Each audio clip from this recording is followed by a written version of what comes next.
Hello friends, Pandian store serial next எபிசோடுனா review பார்க்கலாமாங்க. இங்கே அரசியுமே வெளியில் போயிட்டு இருக்காங்க. அங்கே அரசியை பார்த்துட்டு குமாரும் அரசிக்கிட்ட போய் நம்ம இப்போ பேசியே ஆகணும் அப்படின்னு சொல்லிட்டு எங்கள் அரசிக்கிட்டையுமே போகிறாங்க குமார். உடனே அரசி குமாரை பார்த்துட்டு, உனக்கு வேற வேலையே இல்லையா? என்கிட்ட வந்து என்னை டிஸ்டர்ப் பண்ணுறது தான் உங்களுக்கு வேலையை வச்சுக்கிட்டு இருக்கியா? உங்க கூட பேசுறதுக்கு எனக்கு பிடிக்கல. சுத்தமாக எனக்கு உன் மூஞ்சை பார்த்தா எனக்கு அருவருப்பாக இருக்குது. என் மூஞ்சி முன்னாடியே நிற்காத அப்படின்னு சொல்லிட்டு எங்கள் அரசியுமே குமாரை பார்த்து சொல்லிடுறாங்க. ஆனால் குமார் அங்கேயே நின்றுக்கிட்டு, அரசி என்னை மன்னிச்சிக்கோ, நான் உனக்கு எவ்வளவோ கஷ்டம் கொடுத்துருக்கேன், உங்கள் ஃபேமிலிக்குமே நிறைய கஷ்டம் கொடுத்துருக்கேன். ஆனால் இப்போ நான் திருந்தி ஒரு நல்ல ஒரு மனுஷனாக ஆயிட்டேன். ஆனால் நீ என்னை மன்னிச்சிக்கோன்னு சொல்லிட்டு மன்னிச்சிட்டேன்னு சொல்லிட்டு ஒரு வார்த்தை மட்டும் சொல்கிறியா அப்படின்னு சொல்லிட்டு குமார் வந்து அங்கேயே நின்றுக்கிட்டு இருக்காங்க. அதுக்கப்புறம் இங்கே அரசியும், இந்த பாருங்க, நீங்கள் எங்கிட்ட என் முன்னாடி வந்து நிற்காதீங்க. உங்களால் எங்கள் ஃபேமிலியும் சரி நானும் சரி ரொம்பவே கஷ்டப்பட்டுட்டோம். இதுக்கு மேலேயுமே கஷ்டப்படுறதுக்கு நான் விரும்பலை. நீங்கள் பொய்யா நடிக்கிறீங்களா உண்மையாக இருக்கீங்கன்னு சொல்லிட்டு எனக்கு கொஞ்சம் கூட பார்த்தீங்கன்னா புரியல.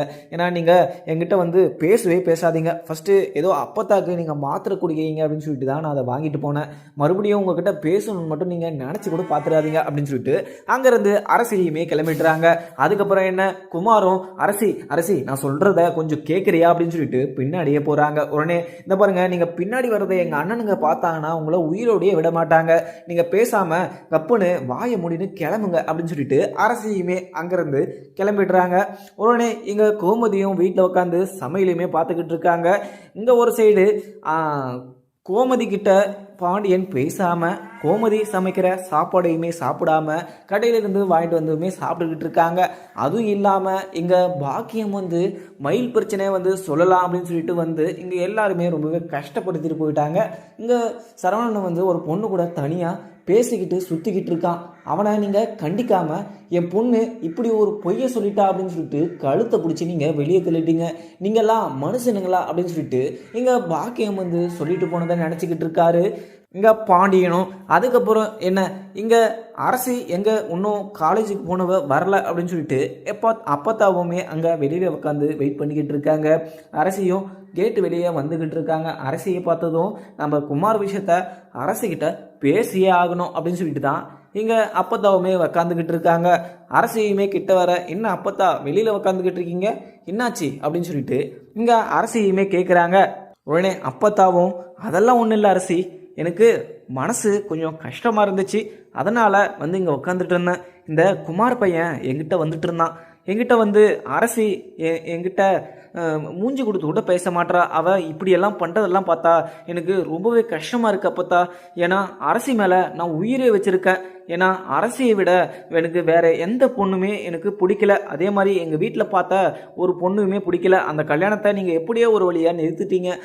நீங்கள் நிறுத்தலனாலுமே இந்த கல்யாணத்தை நானே நிறுத்திருப்பேன். நீங்கள் எனக்கு மிகப்பெரிய ஒரு நல்லதை செஞ்சுருக்கீங்க. அதுவும் இல்லாமல் இங்கே அரசிக்கிட்ட நான் பேசலான்னு போனாவே அரசி என் மேலே எரிஞ்சு விழுறா.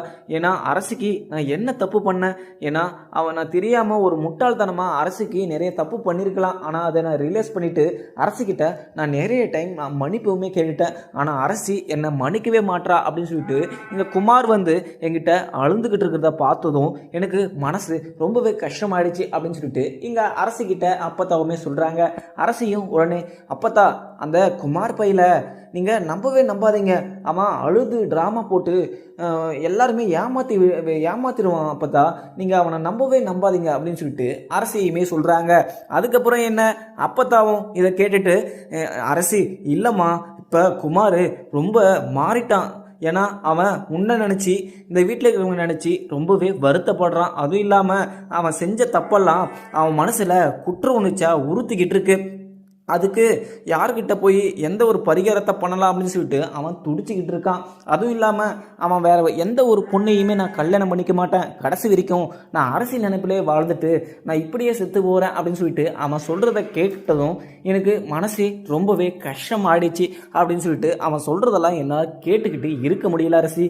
ஏன்னா குமார் இப்போ தெரிஞ்சுட்டான். அதே மாதிரி நீ குமாரை கல்யாணம் பண்ணிக்கிட்டனா ரொம்பவே நல்லா இருக்கும் அப்படின்னு சொல்லிட்டு இங்கே அப்பத்தான் சொல்கிறாங்க.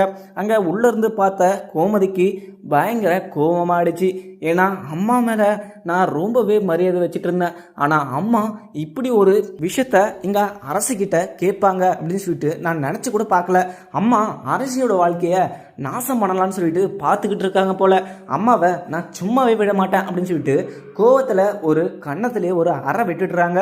உடனே இதை பார்த்தா அரசிக்கு ரொம்பவே அதிர்ச்சியாகவும் இருக்குது. அம்மா என்னம்மா பண்ணிக்கிட்டு இருக்கீங்க அப்படின்னு சொல்லிட்டு அங்கே கோமதியை தடுக்கவும் போகிறாங்க அரசியும். உடனே இங்கே அப்பத்தா அது அழுதுகிட்டே, என்ன கோமதி என்ன வந்து அடிக்கிற, எதுக்காக அடிக்கிற அப்படின்னு சொல்லிட்டு இங்கே அப்பத்தாவுமே புரியாத மாதிரி கேட்கவும், உடனே கோமதியும் என்னம்மா என்ன என் பொண்ணோட வாழ்க்கையை நாசம் பண்ணலான்னு சொல்லிட்டு பார்த்துக்கிட்டு இருக்கீங்களா?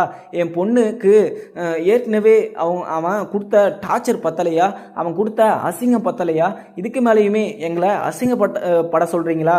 ஏன்னா எங்கள் பொண்ணு அவனை நம்பி ஏமாந்தது அப்போவே போதும், எனக்கு இதுக்கு மேலே எந்த ஒரு கஷ்டத்தையுமே கொடுக்காதீங்க அப்படின்னு சொல்லிட்டு இங்கே கோமதியும் சொல்லிடுறாங்க. அதுக்கப்புறம் அரசியும், அம்மா நீங்கள் கோவப்படாமல் இருங்கம்மா, அம்மாச்சி ஏதோ இது மன கஷ்டத்தில் இது மாதிரி ஒரு விஷயத்த நம்மக்கிட்ட சொல்லிட்டாங்க, நம்ம அம்மாச்சி மேலே கோவப்படக்கூடாது, ஏன்னா அம்மாச்சிக்கும் குமார் பையன் ஒரு பேரன், அந்த பேரன் நல்லா இருக்கணும் அப்படின்னு சொல்லிட்டு இப்படி ஒரு விஷயத்த சொல்லிட்டாங்க, நீங்கள் எதுக்குமே கவலைப்படாதீங்க அப்படின்னு சொல்லிட்டு அங்கே அரசியும் இங்கே கோமதி கிட்ட சமாதானப்படுத்திக்கிட்டு இருக்காங்க.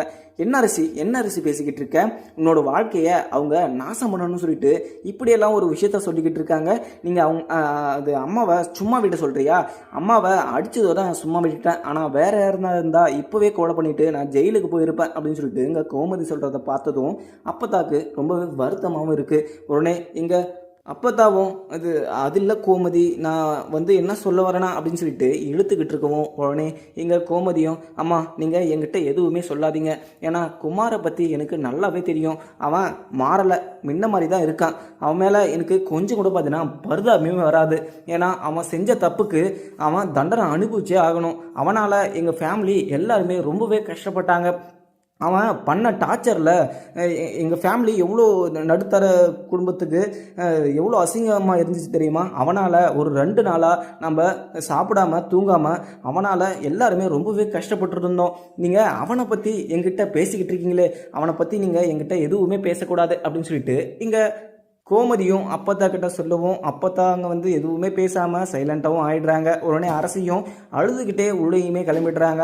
அப்பத்தா கோமதி அடித்த வருத்தத்தில் உள்ளேயே உக்காந்துக்கிட்டு, கோமதி என்னை அடிச்சிட்டாலே அப்படின்னு சொல்லிட்டு அங்கே வெளியிலையுமே உட்காந்துக்கிட்டு இருக்காங்க. உடனே இங்கே பாண்டியனும் சரவணனை கூட்டிக்கிட்டு, சரவணா இங்கே பாக்கியம் சம்மந்தி நம்மக்கிட்ட நீ ஏதோ ஒரு பொண்ணு கூட சுற்றிக்கிட்டு இருக்க அப்படின்னு சொல்லிட்டு சொன்னது எனக்கு ரொம்பவே வருத்தமாக இருக்குது. அதுவும் இல்லாமல் அவளுக்கு முழுமையாக நீ அவளுக்கு டிவோர்ஸ் கொடுக்காம எதுக்கு இப்போ இது மாதிரிலாம் பண்ணிக்கிட்டு இருக்க? அந்த பொண்ணு கூட நீ அடிக்கடிக்கு கோயிலில் மீட் பண்ணுறதா எனக்கு தகவல் வந்துச்சு, ஆனால் உங்ககிட்ட நான் எதுவுமே கேட்காம இருந்தேன். நீ மறுபடியும் அது மாதிரி ஒரு விஷயத்த எதுவுமே பண்ணாத, ஏன்னா இது மாதிரி பண்ணனா மிகப்பெரிய ஒரு பிரச்சனை ஆகிடும். நீ இதுக்கு மேலே இது மாதிரி ஒரு பிரச்சனையே நீ பண்ணக்கூடாது. அதே மாதிரி உன் மேலே நம்பிக்கை இருக்கிறதுனால தான் நான் அந்த ஒரு விஷயத்தையுமே சொல்கிறேன். ஏன்னா நீ என்னோட புள்ள அப்படின்றதுனால தான் நான் இந்த ஒரு விஷயத்தையுமே சொல்கிறேன். ஏன்னா அந்த பொண்ணு கூட சுற்றுற வேலையை நீ விட்டுரு அப்படின்னு சொல்லிட்டு இங்கே பாண்டியனுமே சொல்லிடுறாங்க. அதுக்கப்புறம் என்னன்னு பார்க்கலாமாங்க. வீடியோ பிடிச்சிருந்தா லைக் பண்ணுங்கள். Thank you friends.